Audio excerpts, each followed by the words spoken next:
So this is probably the most valuable lesson, the most valuable video that I'm going to make on this channel. And that is how I quit weed. So recently it really clicked together because I've had moments when I've quit before, and this is a really special, I've never seen anyone talk about this method before. And that's because I have a connection with weed. There's like something which opens my mind. It's spiritual.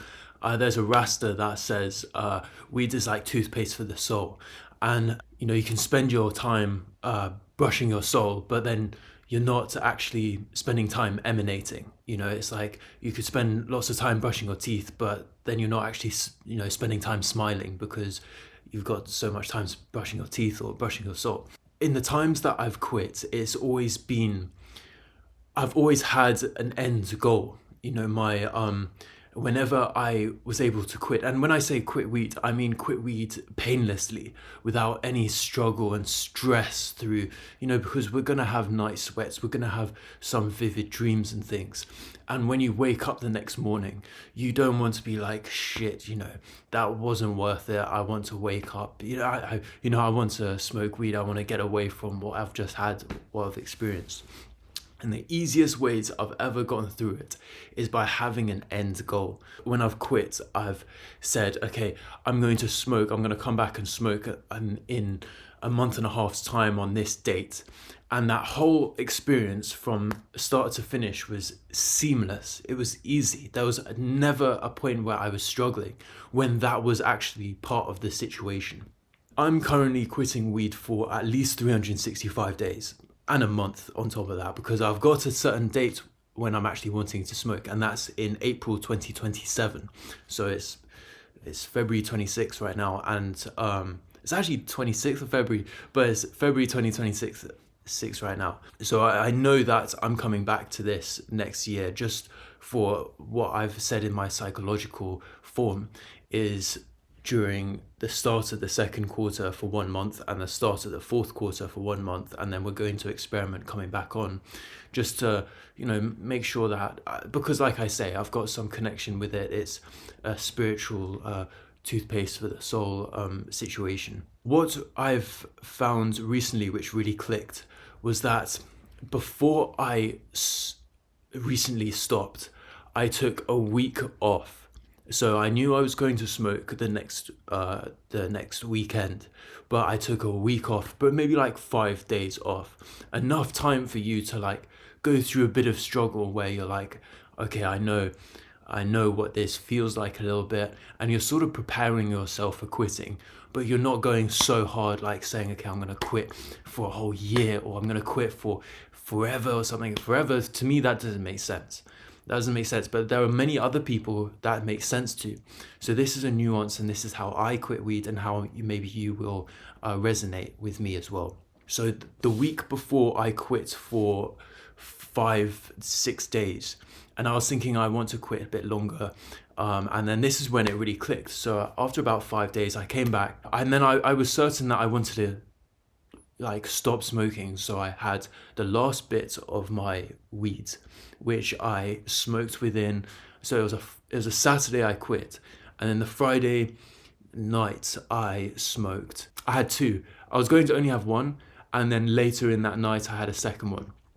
But this was after 5 days of quitting beforehand, so I had a little idea of the sweats, the night sweats, and maybe some dreams as well. And then Saturday was when I planned that whole day out, and I knew, okay, I'm gonna have a big Canon type joint, and I'm gonna plan the whole day and make it a full sort of.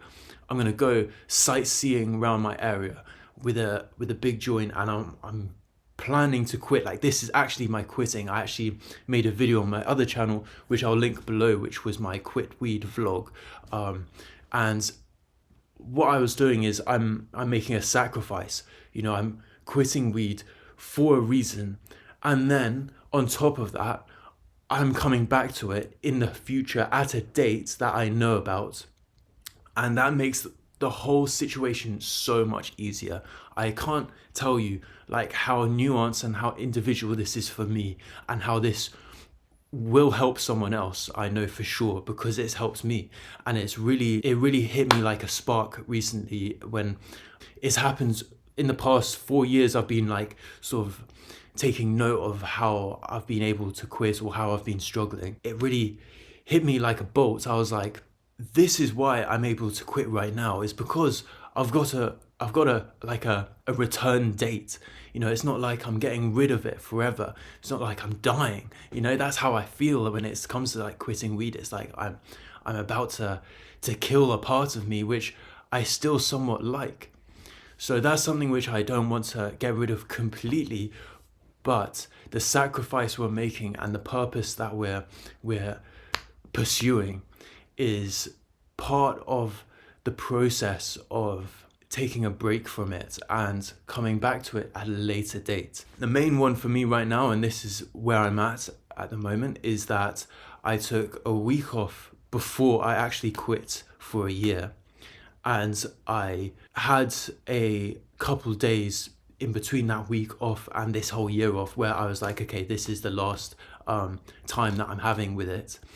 And now I'm taking 365 plus days off and another month. And I'm completely, I'm certain I'm in the best place that I am now. I'm in the best place that I will be. I know my past self is in the past. I know my future self is in the future. And I know my present self is right now. Yeah, I hope this really helps.